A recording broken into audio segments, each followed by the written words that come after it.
Last round. Fight! Hello and welcome to a special edition of the Last Round podcast. I'm your host as always, Dan Saunders. Joining me today, a very special guest, is one and only ever interview, Brian Calder. How you doing? Aye, I'm good, aye. Thank you for doing this, I It's really alright, appreciate mate. it. It's alright. So my first question is obviously like you've always turned down interviews. What made you decide that you wanted to do one now after all this time? Just basically because there's a lot going on in Muay Thai now. Everywhere across the UK. I've obviously been promoting for 13 years now, and I feel that, I've got a lot to say. Yeah. And I'm not into doing interviews and that, but I've got a lot to say about things that have happened in the past, and etc. etc. So that's why I've decided to do it.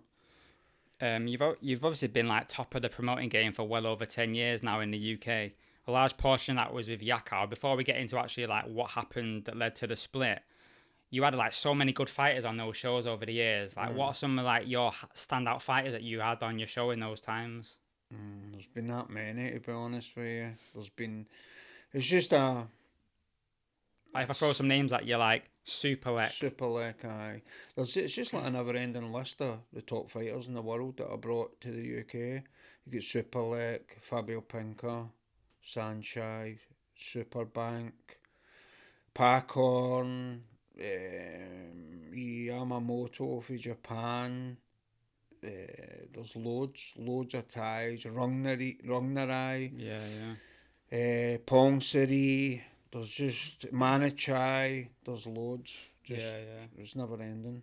And even those, like some of those that you had like, on your show, is there a specific fight that maybe stands out? Like maybe like I don't know, Haggerty versus Superlek, or you know what I mean, like something like that, or Pacorn versus Liam, maybe something like that that sticks out.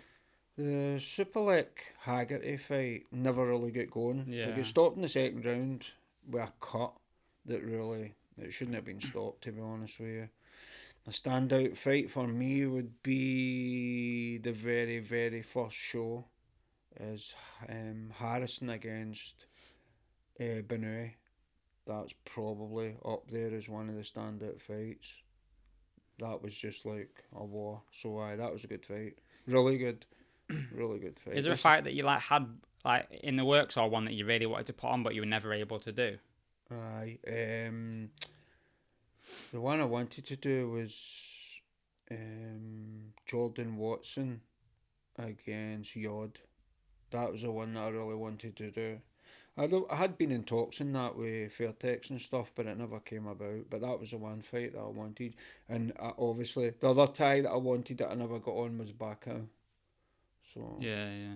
But it's a lot of money to get them. Is it? Yeah. It's fortune, so it's difficult.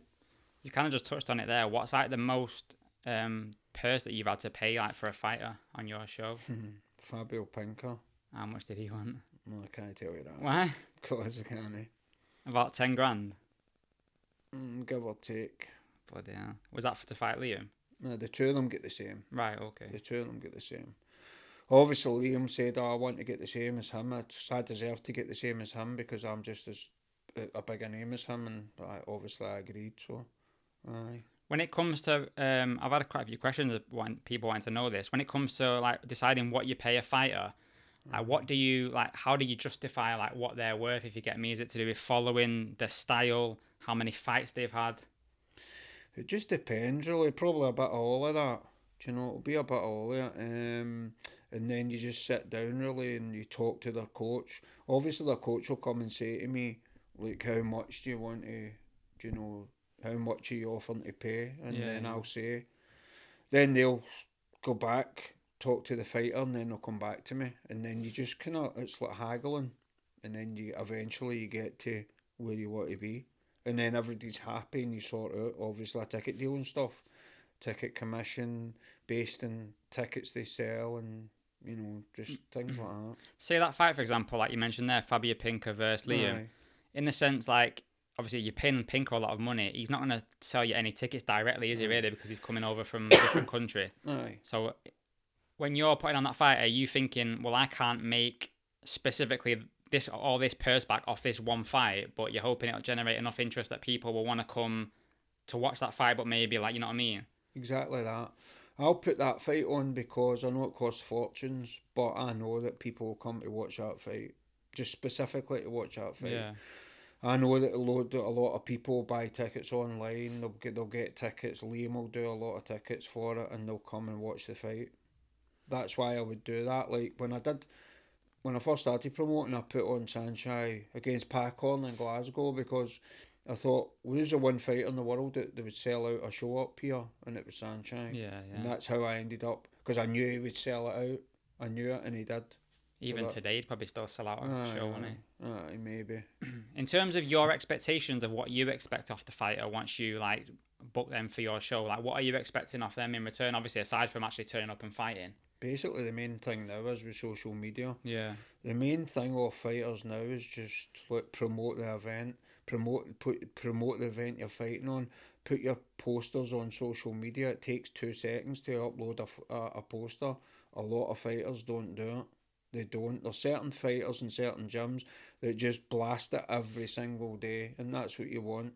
The ones that don't really promote it, and that the fighters are either going to pull out because they don't post anything. So you know, no tickets. You just know, that they're going to pull out, or they just can't be bothered. But obviously, it's a learning curve, and then like people always think that you need to sell tickets to fight in my event. You need to sell a amount of tickets and that, but I've had fighters on my events that don't sell any tickets before. Yeah. So that's not true. Do you think there's like an expectation like from the fighters themselves? Cause obviously, over the years, we've interviewed quite a lot of fighters, and some of them have said stuff like, if you want me to fight on your show, why am I expected to sell tickets type thing because you want me? Do you think that's like a wrong mentality in a sport like Muay Thai where it's not that big? No, I think it's wrong because you have to take into fact the cost of the venue, the cost of the production, the cost of basically everything to do with the venue that I do my events in. Yeah. It costs a fortune. Like your production, sound and light could be like ending up to 20 grand. Do you know what I mean? So if you get somebody on that doesn't sell any tickets and you're losing money all the time, losing money because they're not selling a lot of tickets, then you won't be able to do any more events. Yeah. Because it's just not feasible. You're just losing money. Any business that keeps losing money is going to fold. So you have to be clever as well and know what you're doing. Obviously, you try and get on the ticket sellers as much as you can, don't you? You do, especially now. You have to try and get ticket sellers, definitely. But I've seen it like just when I've been like sat with you at the weigh-ins and stuff, like, and people are coming up and returning tickets and stuff, and it's like you've given 50 tickets and they bring back like 40 or something like that. See, the thing is, with that's like a bugbear of mine. I chase them up 2 weeks before. I'll message them, I'll phone them. How many tickets have you got left? Just say I've heard this before. Just say like they've got 100 tickets. And I'll say, how many tickets you got left? Oh, I've sold them all. I've sold all the tickets. Are you sure now? Because I need returns because I've not got any tickets left. Yeah. Then they come to the weigh-in and they give you like 90 tickets back. That's happened to me before. Like, well, they had more than 100, but they gave me 90 tickets back at a weigh-in. And I'm like, I've been asking you about tickets. And they're basically lying. It's as simple as that. They're lying to you. So I'm like, how am I meant to sell these tickets now? Yeah. The show's tomorrow. Unless you've got someone like Paul at the last show who's just taking every single return that comes. Paul's just like, Brian, I need more tickets. Just even the day of the show, just give me more. Give me another 40. Give me whatever. But there's no, it's just like they return the tickets, and the thing that really annoys me is they'll just walk up to where I'm sitting, give you those tickets and walk away, and they're not even bothered. Yeah. It doesn't bother them. It doesn't. They don't care. I'd feel cheeky doing that though. It's ridiculous. I've had it loads of times. They don't care. They'll come up. My granny bust her toenail last week, and the whole family can't come because they're putting a plaster on it and this and that and the next thing, and so I've got to give you like 50 tickets back, and I'm just sitting there like that going, what do you want me to do with this? I can't sell them. So then you've got like 50 tickets, 50 seats empty. Yeah. What are you meant to do? And it looks bad on your show. Like if it was getting filmed and you see the empty seats, you're like, fucking hell, this show's empty. But Exactly. Aye. So it is. I mean, it's difficult, and this is the thing. It's an oncurring. It's a recurring thing. Recurring thing. I mean, sorry, it just happens all the time. I've had a show. I've had events in there, and I've had 1,000 returns. That's more than a lot of people even get at their shows. Jesus. Do you know what I mean? So I think people as well, a lot of the time, they see the size of the event and they'll just say, I'll do 50 tickets just to get on it. Yeah. And then they give you 40 back and that. But I chase them up. It's not like I'm not chasing them up. I phone them like 2 weeks before. How many have you got left? Because I either need them back or I need to calculate how many tickets is going to be there. How many people's going to come in that. So it's difficult. But a lot of people just don't tell you the truth. Touched on it at the start there. Obviously, you were with Yak Alpha. Is it like 10 years you were with Yak Alpha? 10, aye. What actually led to you splitting with him in the end? Because I know there's a lot of like misinformation out there. We live in the age of misinformation. But like, what actually happened that led to the split? I've heard a few people say that they thought, everybody thinks that Yokkao left me. That's not the case. I left them, told them I couldn't work with them anymore because at the start it was good. It was really good. Brought a new thing to the UK, brought all the ties. It was great, and then obviously they're quite difficult to work with. In what sense though? Try to take over. Right. Try to take over the whole event, telling me what to do, what I can do, what I can't do. Then at one event, people come out complaining to me saying, why are they playing generic music in there? And I went, I've no idea. So I went to my sound light guy. I said, why are you playing that? Oh, Yokkao have told me, messaged me. They weren't even there, they were in Thailand. They messaged me saying to play that generic music. I went, no, don't play that. It's shit. Yeah. Don't play it. Was it for like copyright purposes or something for YouTube? I'll get to that in a minute. So I said, don't play that. So I went back down the stair, and then 5 minutes later they're playing it again. Now bearing in mind, at the end it was strained because of what they were trying to do. And so I later found out that what they were doing is they said to the guy that they had at the show, look, you have to play generic music because we're putting the show out live on Facebook and Instagram, and if they get wind that you're playing copyright music, they will cut the feeds, and we need to make money off sales. So they were putting my events out live, which I disagreed with, because if you're putting it out live for free in the UK, people are not going to come. They won't come. They'll just sit in the house and watch it. So then it's a business at the end of the day as well. So they're taking away money for the business, but they're still making money off the back of it. Yeah. So they made it in the end impossible for me to work with them. I just couldn't. They're trying to take over. And then in the end, they wanted money off my ticket sales. But see, at the end of the day, sponsors, you don't pay sponsors money. You don't pay them. No, they give you whatever they give you, and that's it. I don't pay them. So they're coming to me saying, oh, we want thousands off you for it. No, you're not getting it, mate. I'm not getting you, and that's it. It's my event. It's not your event. They try to take over, and it just became impossible for me to work with them. The truth is, I sacked them. That's the truth. I've got everything. I don't lie. I'm not lying about anything. I've got all the emails. It's all in black and white. I was nice about it. I wasn't rude or anything. I just said, I can't work with you anymore. You want too much. They tell you what lights you have to use, for TV. They tell you in case television comes. People always ask, why do you split it and do like Yokkao 13 and 14? That was just so as you've got content for if it ever went to TV, so as you get enough content.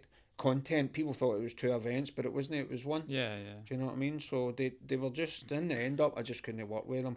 It was strained for years and years because they tried to take over, and I just won't back down. It's my event. I started it myself. You're not taking it over. Yeah. You're not changing anything. You're not, like, I never even knew back then when I first started that they were making money off YouTube, off Facebook and stuff. Would have been big money off YouTube as well. Like some of those fights have got massive views.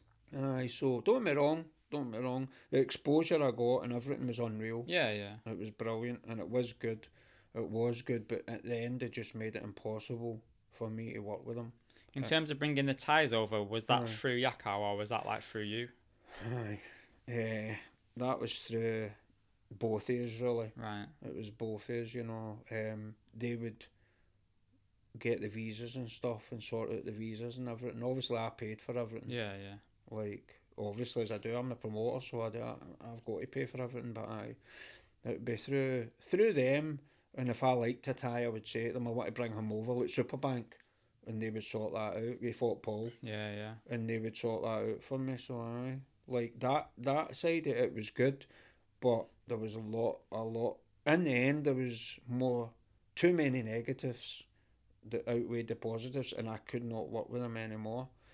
I just couldn't. They made it impossible for working. People said to me after it, "Do you think you've made a mistake leaving Yokkao?" No, no. Because you got less stress on your head. No, even that. You're stressed anyway with shows, whether you're with them or not. Well, yeah. It was just a case of, no, mate, no, I can't work with you. You're making it impossible. You know, all these demands and that, and it's just, I'm not the kind of person that's just going to say, no, aye, that's fine, they're $5,000, they're $6,000 for my show. No, you're not getting, it's just, it doesn't work like that. Yeah. You just touched on it there about the doing the free live streams on YouTube and stuff. And obviously I know that for the last few shows you've not done a pay-per-view or anything. Like, what's the reason behind that? The reason for me is that if you do that pay-per-view, people stop coming. Because I've had people that came to my show for years and years and years and they stopped coming because they'll sit and they'll say, right, we need to go to Bolton to watch his event. So it's going to cost us, say, 4 of them, just the cheapest ticket for a seat's £35, that you've got that. Then you've got travel, then you've got food, then you've got drinks. £200, yeah. Right, so the 4 that were going to come will say, right, we'll just buy pay-per-view for $12.99 and sit in the house and buy our own drinks. Yeah. And just stay there and watch it and save a fortune. That's why they won't come.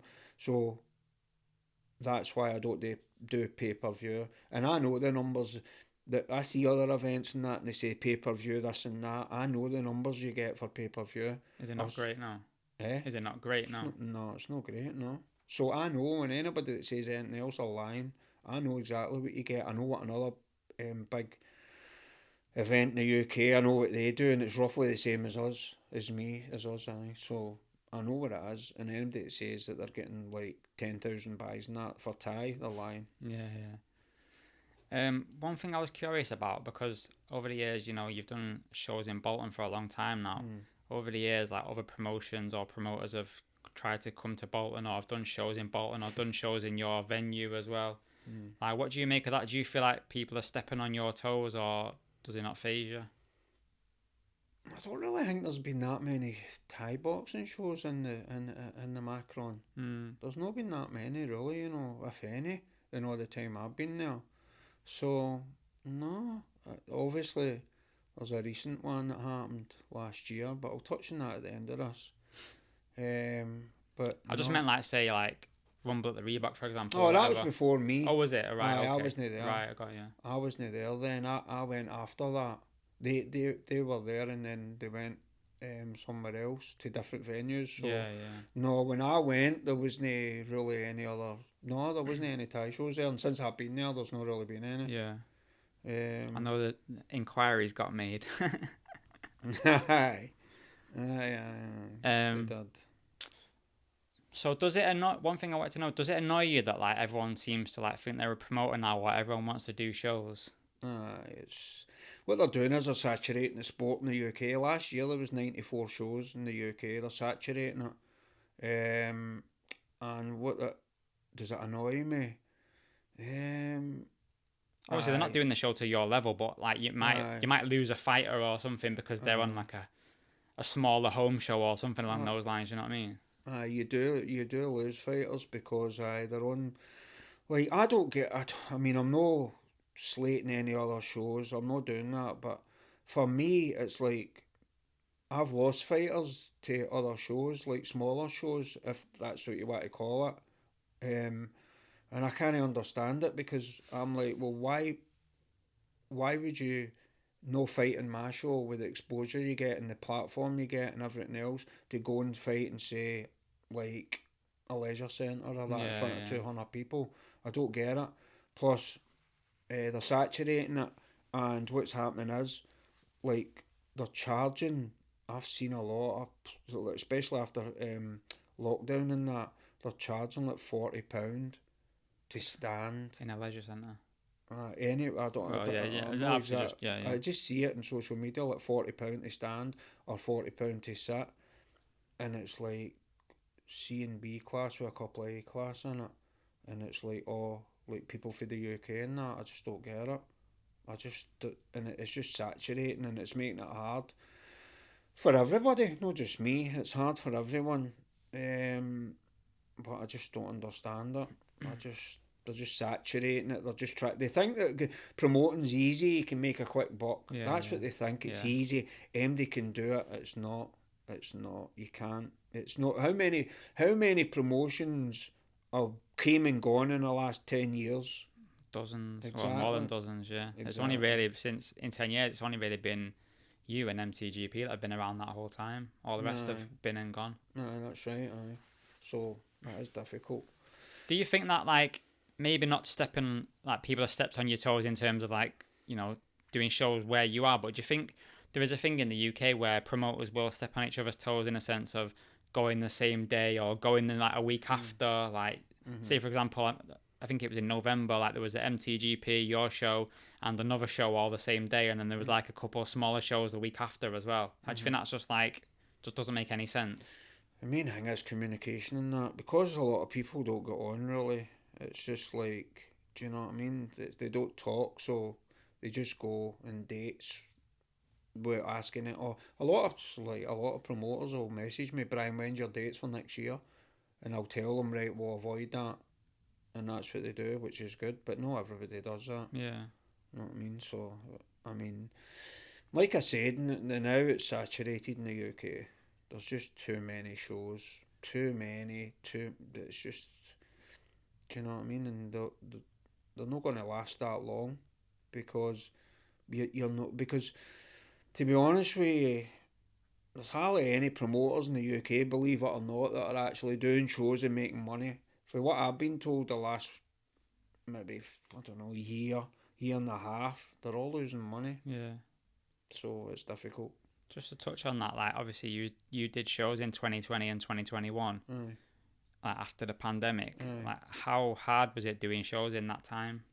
Just after it? Well, yeah, just like around that period. Well, I did the very last show in March, just before it. I remember it because Anton spinning elbow and Manuel Rubio. That's right. I did the very. I actually caught COVID from that event. Did you? Well, that was the last event before everything got shut down a week later, and then I did the first one back on the 7th of August. I got COVID on that as well. Did you? That was collecting COVID at your shows. Aye, that was after the first one. After and that was on where Jordan Watson come back on it, innit? Aye, that's the busiest event I've ever did. That was the last ever Yokkao, wasn't it, that one? Aye. Yeah. Aye, 50. That was the busiest event I've ever did. So, obviously, since then, last year.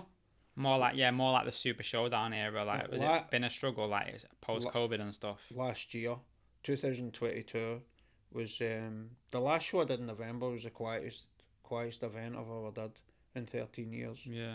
So, and that whole year was like, it was just, it's hard because, you know, like I said, it's an event, but it's still a business as well. And it's difficult. It's difficult times. Everything's gone up, you know. Everything's been put up since then. The cost of living, everything else. It's difficult for people to come. But you've still kept your ticket prices the same though? I've never changed them in 13 years. A lot of people said, oh, you should put your ticket prices up because everything else is going up. And I'm like, no, I'm not putting my prices up. Yeah. Because everybody's struggling as it is. So me putting my prices up is not going to help. That's how I don't get people that will go to shows that are like £40 to stand and things. I don't get it. You know what I mean? But if they've got to see their mates fighting that, they'll pay that. Yeah. But you've got to look at the venue and everything else, where it is, what the level of fights you are putting on, the standard and that. And, you know, I mean, for me, if you're like doing a show, like the shows that there's loads of them, you should only be charging like 20-25 quid. That's what you should be charging. Yeah, for the smaller shows, yeah. Maybe even like 20 if it's in like a leisure centre or something.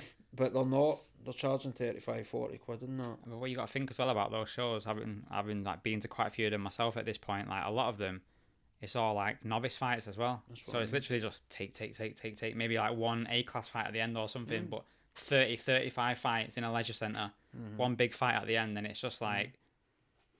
They just see it as a way of making a quick buck. Yeah. You know, like just making quick money, easy money and that. But, I mean, it's just people get greedy, don't they? Do you know, they get greedy in that. So, I mean, that's up to them what they do. They can, they can do what they want. That's up to them, and I'll do what I'm doing. But, like, it's difficult. It's hard. Promoting's never been any harder than what it is right now. It's very difficult. Do you know what I mean?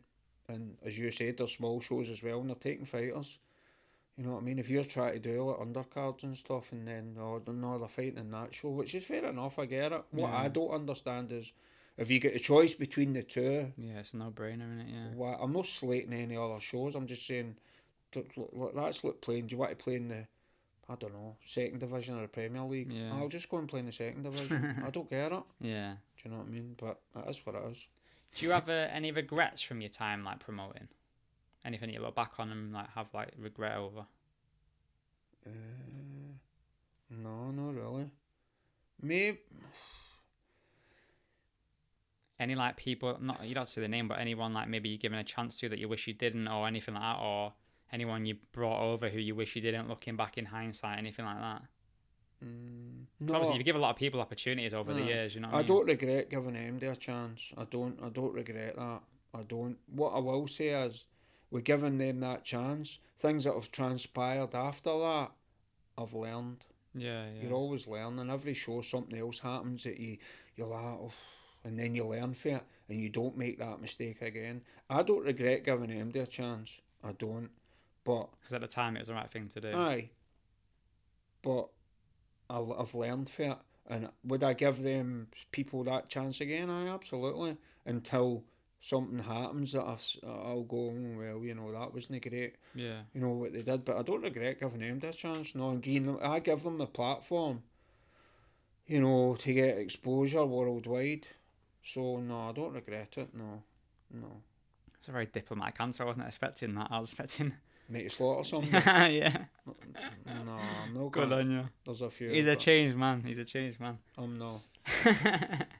So I talked before about you giving up people opportunities, but like over the years, a lot of people who fought on your shows, like Super Leg, even Haggerty, are now signed to One.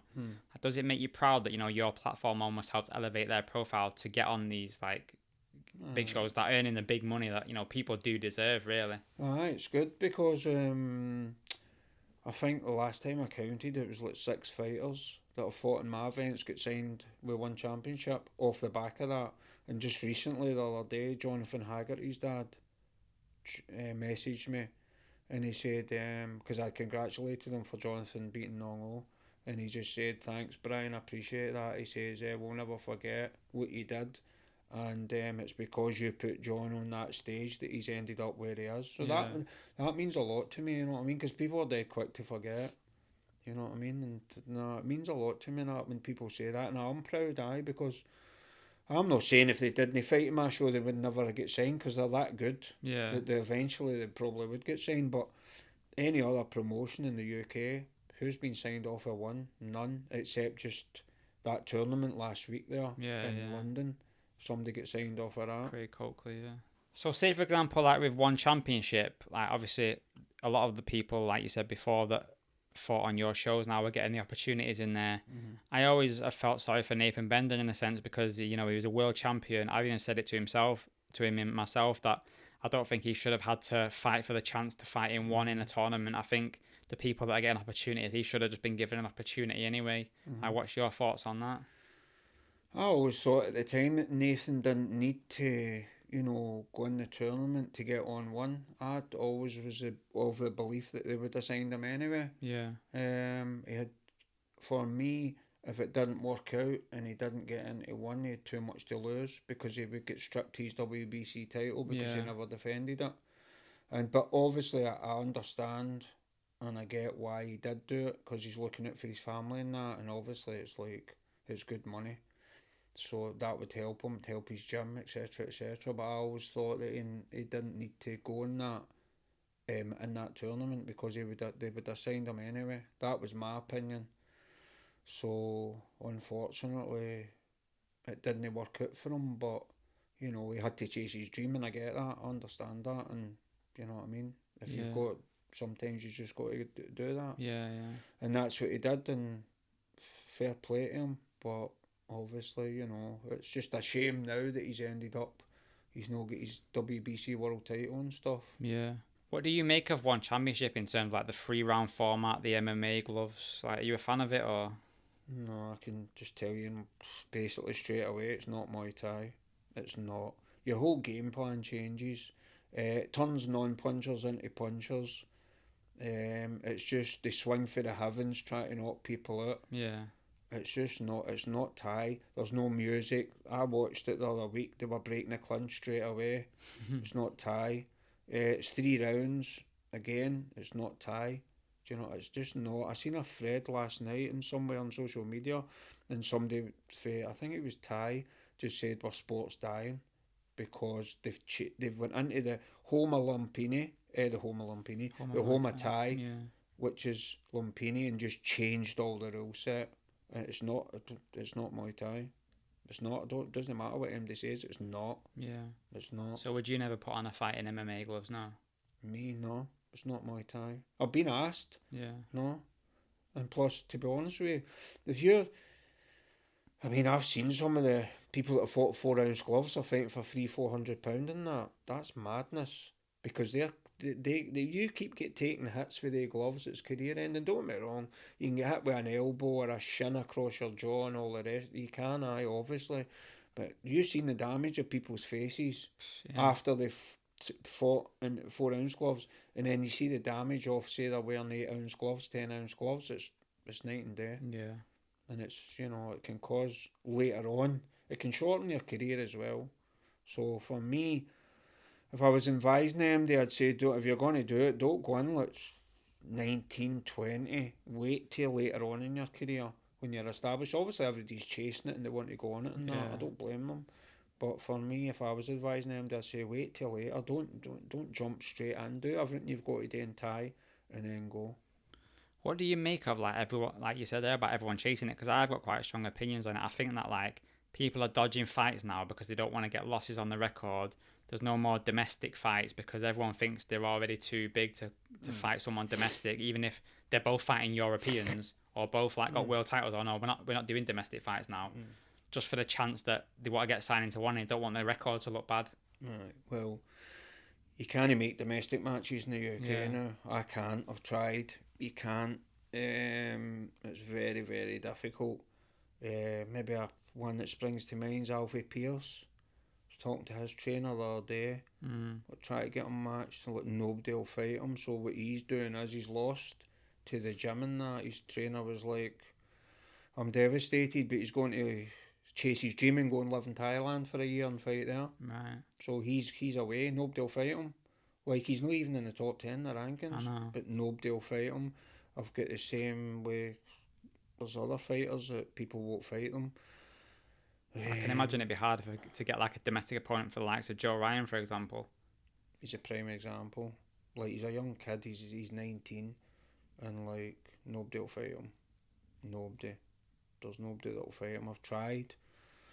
I've tried multiple occasions to get him to match and that, and they won't fight him. So, in my opinion, if you're ranked higher than him in the UK and you won't fight him, you should be stripped. I think it should get asked twice, and if you say no twice, you get took out of the rankings. Yeah. But for me, no. He'll fight MD. Anybody won't. He'll fight MD. That's what I like about him as well. Him and who else? Anthony Deary and that. They'll fight anybody. Anybody really. So. Do you think it's just because they've been doing it for so long that they just feel like comfortable in there and stuff? I think it goes back to what you said. They don't want a loss in their record because they're chasing to go on one championship. Yeah. They just don't want a loss. And he's too, Joe Ryan's like, it's too risky. Yeah. Because he's that good.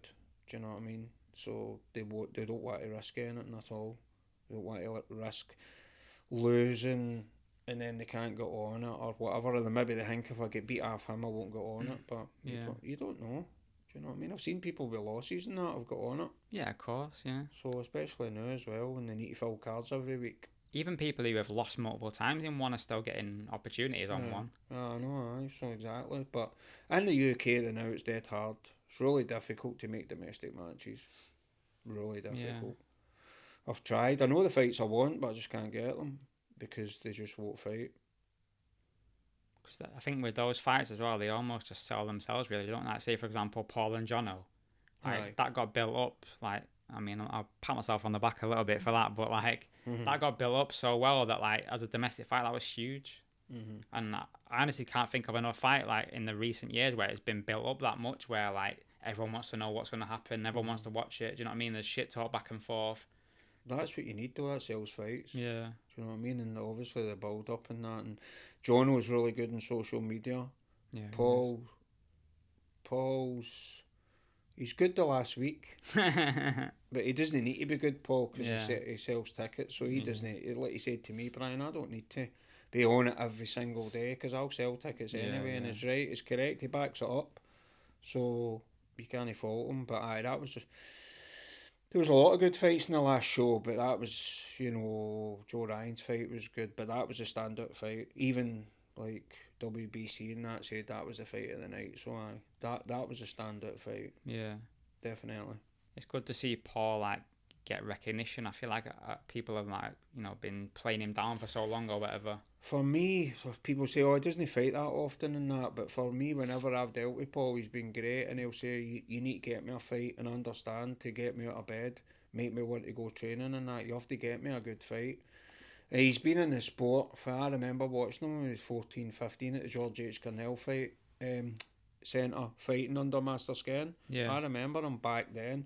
So he's gave his whole life to the sport, so he deserves something out of the sport. Yeah. I don't know if he's what titles he's won or anything else, but he deserves something out of the sport. Yeah. And if he gets a chance to finish his career in a high, then he deserves it, and nobody can say anything else. Nobody can slate him. Nobody can say anything. Do you know what I mean? Because you've got all this backstabbing and tie in the UK. Oh, he's getting a chance at, but he deserves it. Yeah, it's as simple as that.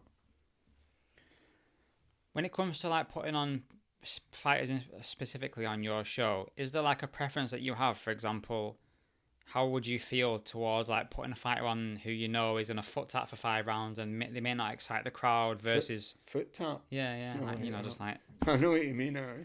As opposed to like someone who's like say Paul or even Jono, where they're coming in and they want to hurt you, they want to knock you out. Well, again, it goes back to excitement. Like one championship, want people to sign people that knock people out. For me, what people want to see is people getting knocked out and blood and cuts and everything else. That's what they want to see. Well, you can hear the roar if somebody gets knocked out with a head kick. Things like that. That's what they want to see. That sells. People that, as you said, that foot tap and are thinking about what to do for 5 rounds and that, people are not interested in that. Yeah, Paul fought in the last show and had people there that had never seen him fight before, and they just keep going on. He's their favourite fighter now. They just keep going on about him, raving about him. You know what I mean? Oh, he's brilliant. I've never seen anything like that. Paul's entertaining as well. Even the Wire Crew though, like a lot of people probably never even seen that. Well, that was the first Wire Crew they'd seen, because usually just because of time and that and whatever, nobody does a Wire Crew unless it was the ties. Because that's their tradition. And Paul had asked me, look, Brian, it means a lot to me. Can I do a Wire Crew? I went, of course. And he did it. And again, the same people had never seen it before and they loved it. They were like, that was brilliant. I love him. So, is he ever going to fight again? I said, well, he retired in the ring, but you never know. Never say never. One question that I ask promoters or even like referees and judges a lot is like, why do you think there's a lack of like referees and judges in this country? It always seems to be a little bit on the cliquey side, shall we say? Like they're all mates, they all like train together or whatever. They've all learnt the rules together. Like you said, it's cliquey, and I think a lot of judges and referees get that much stick now after a decision. If it's they don't agree with the decision, whoever it is, they get that much stick in social media that they're just like, I don't need this. I don't want to do this anymore. They get this stick for what? 80 quid, 100 quid, whatever it is. No, I just don't. I don't need this. Yeah. I'd rather just go to the show or whatever and not officiate because they get a lot of stick. So there's cliques in every sport, isn't there? It's like I tried to do a judging course just to get a better understanding of it myself, and I can't even get on one. There's none like up north of the Midlands anyway. I know Jesse Saunders did one last year, but I'm not going all the way down to London to. Usually, Dan Phillips does them. Yeah, I've spoke to him, and we were going to do a podcast and talk about the scoring and stuff on the podcast. Dan's good at that. He's good. So like Dan be the man to see for up the north. Yeah. Definitely, he does courses and that. So I'm sure I did my course. No, I did my course with Tony Myers back in the day. So got 100% by the way. So do you think though that there needs to be like, you know, a bit more variance in terms of referees and judges? Yeah. Aye, definitely. Aye, but maybe more judges than referees, but yeah. Aye, I feel that like Dan Phillips sorts all my officials out, and I'm happy with the officials he gets. Do I get many complaints about decisions? Not really, no. Yeah. No, I don't. So that tells you itself that the people that I'm using are good. Yeah, yeah. You can't please everybody all the time, but most of the time, 99%, it's good. Just going back to what we were talking about before about one championship, why do you think it is that so many fighters at the moment are like failing the hydration test or failing to make weight? That's controversial, that, isn't it, really? I honestly don't know. Do you think they can't be asked, or? I've heard that like some of the ties and that are that big now. Like one in particular, I won't mention his names, that big now that he just can't be asked. He just can't be asked making weight or anything, so... I know what you mean, yeah. I'm not going to name names, though. It is a shame, though, because, like you say, he's, like, the biggest, and he has exciting fights all the time, but you want to see, as a fan, you want to see him fighting the biggest fights against the best people. I just think I'm only going, it's hearsay, isn't it, by what I've been told. It's like, you just can't be bothered half the time making weight. Would you support, like, if there was like a governing body that brought in drug testing in Muay Thai in the UK, would you support it? Aye, definitely, 1,000,000%. But it costs a lot of money. I look at boxing like Yokkao and that. Eddie Hearn talks about it all the time. He says it costs an absolute fortune to run the drug testing programs, so it's a lot of money. Is that kind of money for a...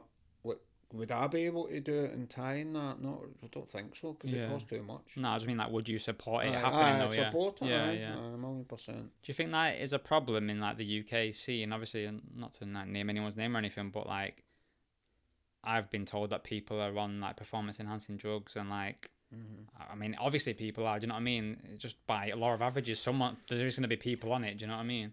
Do you think that is a problem, though? Like being hand-to-hand combat and stuff, like being on something like that could seriously harm your opponent. Aye, if they are doing that, yeah, it is definitely, because you could, as you said, seriously harm your opponent. But again, it's all hearsay and rumours and this and that. I've obviously heard, that people are on it. I have heard that, but again, like you said, the only way you could ever prove it is if you bring in drug testing. Yeah. And they failed. That's the only way. We've got some questions off Instagram that I put up a thing yesterday, and people wanted to ask you some questions. Obviously, it's been a long time coming since you've done an interview, so I'll just read out some of the questions. I'll let you know the name and then what they asked. So the first one's from Ian Derry. Says, "Why are you such a cunt?" Why am I not surprised at that? Yeah. Takes one to know one. Exactly. That's just people's perception of me, really, to be honest, you know what I mean? That's just the way, that's just a perception. I'm not really, do you know what I mean? To be fair, before I knew you, I thought like you was like a proper moody guy and that, you know what I mean? But like I don't, like, it's well known, I don't really smile and that, do you know what I mean? So people just have that perception that he's just a fucking knob, him. But I still am a bit of a cunt. It just depends who it is, really, you know what I mean? In your opinion, who are the best up-and-comers in the UK? Well, I'd say Joe Ryan and Anthony Deary, but they're not really up-and-comers now. Yeah, so they're established. Yeah. So for me, probably Louis Fairhurst. From Stablers Gym. Aye. from what I've been told, he's actually better than what Stuart was when Stuart was that age. Right. So, and another fighter I like, what's his name? Liam Derbyshire. Yeah, yeah. He's really good as well. So I'd say they two, aye. And they will eventually, I think they're about the same weight. They'll eventually fight each other, I would imagine. Be a good fight, that. Yeah. So again, it's really hard to match Louis Fairhurst. I've tried to match him before, like he's 16, 17, whatever he is, and nobody will fight him. That's the problem you've got. If you're that good in the UK, you need to bring in Europeans to fight them. That's what you have to do. Yeah. I think as well, in some of like the kid shows now, like the bigger ones, like, you know, they get opponents flown in from Europe and that, so it's almost like from a young age they're expecting to not fight domestic, they're expecting to fight these Europeans, and sometimes I think that could be a bad thing, really. Aye, definitely, aye. So someone asked, what was your favourite fight on the last Super Showdown? There was a few. I think you answered it before, to be fair. Aye, it would be Paul against Jono, definitely. For everything, just like Jono took it to him, put it on him. Paul's dealt with it, weathered the storm. In terms of the crowd reaction, the noise, the atmosphere, the entertainment value. Yeah. Then that was the best fight. Someone asked about the 4-ounce gloves. I've already asked you that question myself. Would you do another show in Scotland? Someone wants to know. No, I don't think so. Because the reason I moved to England in the first place was where I did the shows in Scotland. I only held 1,000, so I knew to get the fights that I wanted to get, I had to move to a bigger venue in England. Yeah. You know what I mean? So that's why I moved to England. Would I go back to Scotland? No. There's loads of shows in Scotland as well. Yeah. You know, you've got ones that are established and that are just coming back, but there's loads of shows in Scotland. So again, it's difficult to get fighters as well. Even if I live in Glasgow, it'd still be difficult for me to get fighters. Really? Even no matter, because there's that many shows. Yeah. So it would still be difficult. And it's harder now. It's harder than ever to, you know, really get the fights you want, and either people won't fight each other or there's too many shows, and you're going to people and they're going, oh, I mean, that's one of my things that I don't like, that does piss me off, is that people ask me to match their fighters, so I always get them matched. I've always done it, and then I'll go to them. It happens all the time. It's happened a lot lately, and I'll go to them. Right, I've got him matched. Oh, no, I've got him matched somewhere else. I'm like, why are you doing that? I told you I'd get him matched. I'll get him matched. Oh, I gave the names to all the promoters at the same time. A few promoters, and they come back first in that, and it's just like, it pisses me off. When that happens, would you just think, right, well, fuck you then, or would you still give the coach like another chance down the line? No. Just fuck it off. No, because at the end of the day, it's like, I'm giving your fighter a platform. I'm giving them a stage. At the end of the day, though, I mean, I'm not a big-headed person, but look, I'm just going off the back of what people tell me. Like, when they fight in my event, like, everybody knows them. I've had people that I didn't even know, to start inquiring about fights and that, and I go like that, and I put them on, and then everybody knows them. Like, loads of fighters over the years, loads and loads. I did it with, there's that many. There's just that many people over the years, but... What's your, like, say an average week, like, do you watch much Muay Thai? Do you go to many shows, or you just kind of like... I used to go to shows every single week in England. Right. And people used to say to me, do you live here? Because you're always at shows. Yeah. But see, now, I don't really go to any shows, no. I used to all the time, but now, no, I don't go to any shows. Do you watch much Muay Thai? Like, Aye. Like, I watch a lot of Muay Thai, aye. Like YouTube and stuff, I'll watch one championship. If there's fights on that I want to watch, I'll watch it. Do you know what I mean? So, aye, I love Thai.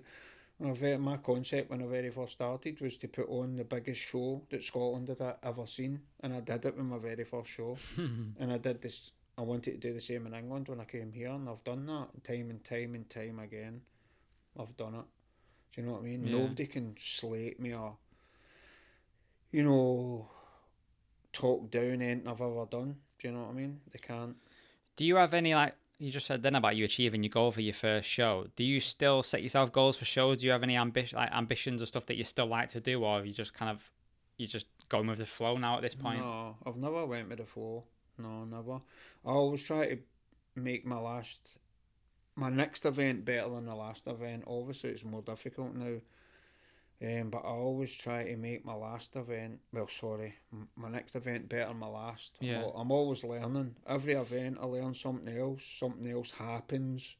Like I could write like 5 books and promoting. Yeah. Do you know what I mean? I'd be sitting here talking to you for like a day and I still wouldn't cover it all, what's happened, what's not happened, what goes on behind the scenes that people don't see. Yeah. They just turn up at night, during the day or whatever, and they see everything. They think, oh, this is great, but they don't see what goes on behind the scenes, the stress, everything else, sleepless nights. I know. Even just like at the last show, I know like you couldn't get in the venue till 2 in the morning, the morning of the show. So you had to like stay up all night and. Aye, we had to stay up all night. So basically, no sleep for 2 or 3 days. You have to stay up all night, go down, help to put the chairs out, the ring gets put in, and sticker the seats and everything, but people don't see that. But that's just part and parcel of the job. I've done it before. I'll probably need to do it again because of the stadium and that. But it's fine. You just adapt and you do it. But I just try and be better every single show that I do, and I just try and make the event better and better for everybody, really. But it's difficult, but you just keep going because I love it.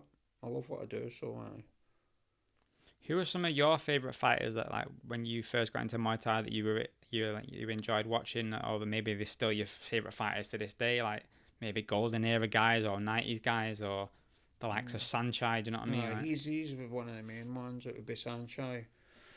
Definitely. More recent ones would be Superlek. Obviously, you've got Liam Harrison. Jonathan Haggerty. Who else? I love Pacon as well, you know. I love Pacon.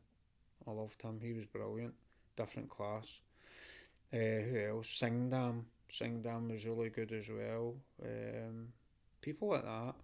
Just the top ties. Pinker. He was class. Do you think he's been like one of, if not the best European, especially in recent times anyway? Aye, definitely. Aye, he was. Aye, definitely.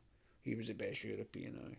So just going back to what you said before about 2022 being your hardest year of promoting, do you think that people wrote you off at that time? Aye, definitely. 1,000,000%. The people I thought were closest to me and that just doubted me big time. Obviously, you hear things and that, but I don't need to hear things. Actions speak louder than words.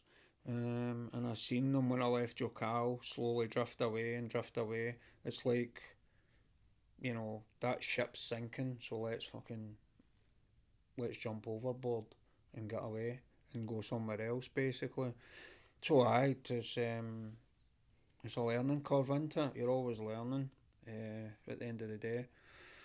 And that was it was a hard lesson to learn, but you're still here, I'm still going in that. They wrote me off, said I was done, I was finished, you know, but you just keep going. That just adds fuel to the fire, do you know what I mean? So, there's certain people, you know, that there is, don't get me wrong, there's people that have stuck by me, do you know what I mean? Definitely is, like working wise, like for day one, up in Glasgow to now, Pete Spenceley's still with me to this day. A lot of gyms as well have stayed loyal, and I thank them for that. So I know, you know, basically who they are. People have slated me online. I'm not going to mention any names, but I'm going to address just a couple of things because things were said about me online. I never responded. I never said anything because I knew my time would come. I was called like slimy rat. My shows are shite. They've went to shit. You know, this, that, and the next thing. Sly digs and podcasts and everything else about my events, saying that basically, you know, it's a runway or a catwalk with a big screen. which is just absolute rubbish, because over the years it's not just a runway or a screen. At the end of the day, it's the production side as well that costs 15 to £20,000. You know, slating me when at the end of the day, you know, I'll have my say now, because I've kept quiet for this happened in October and I've not said anything about it. So if you're going to poke me, I'm going to come back at you sooner or later. So you were good enough to slate me on social media and in podcasts. So, you know, I'll have my say. At the end of the day, I don't like anybody slating my events, turning around and saying that my show was shit and all the rest of it, when you were going with a certain promotion to do a show and stuff, and it was the next big thing, and you were going to, it was just the takeover. That was all I kept hearing, the takeover. People I thought were close to me, blasting it everywhere, the takeover. This is the best promotion in Europe. People that were really close to me, blasting it everywhere. Disappointing, definitely.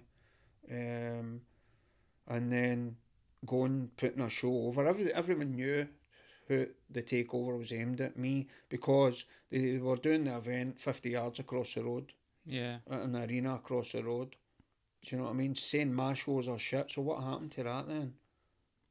What happened? It never happened. And when it did get brought out that they were gone there, the amount of people that messaged me and said that will never happen, and they were right, it didn't happen. So you end up doing another show later on in a venue you had 200 people at. You cancelled the screen, you cancelled the ring girls, at the end of the day, and you've got a cheek to go on there and say my shows have went to shit. You've got an absolute cheek to go on there and say that. No, I don't think so. The proof's in the pudding. I've been doing it for 13 years. At the end of the day, you do what you've got to do. Do you know what I mean? But keep my name out your mouth. Stop mentioning me and stop having sly digs. I've had sly digs about him. Aye, now and again, aye, on social media, now and again. One of them was like, he tried to, this is a person that's been kinda my friend for a long time, kinda. I don't message him every day and that or anything, it would maybe be once every 3-4 months. But going, when that show fell through, phoned up where I do my venue and tried to go in there. Who even does that? Do you know what I mean? So, me being a slimy rat and that's his opinion, but I'm not going to dig too deep with this because I'd be here for like 3 days. Do you know what I mean? I'm not going to. Everybody wants me to go off in one about it. Do you know what I mean? But I'm not going to. I'm not going to go off in one. You know what I mean? The proof is there, what I've done over 13 years. My shows are shit. No, they're not. Stop lying. You know what I mean? They're not shit. Look at the people I brought to my events over the last 13 years.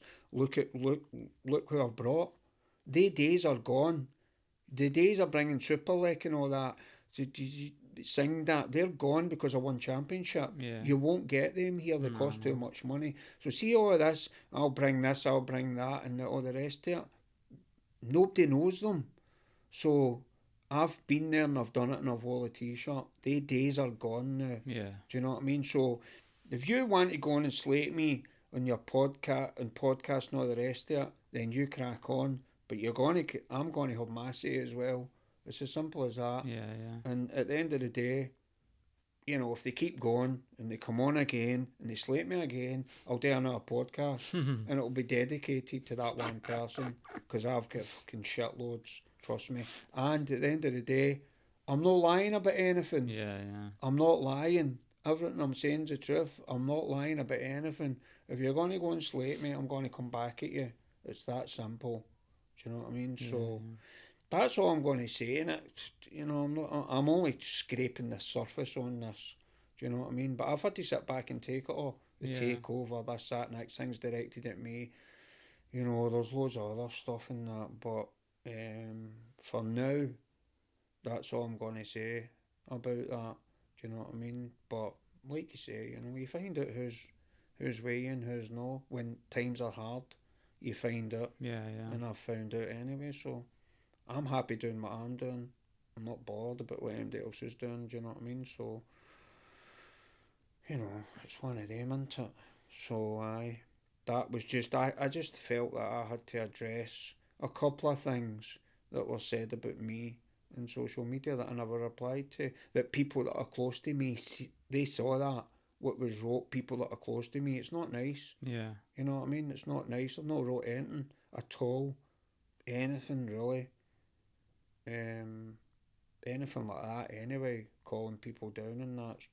So that's the way he is in that, and that's up to him, do you know what I mean? So he can crack on doing what he's doing, and I'll do what I do, but just don't mention me again.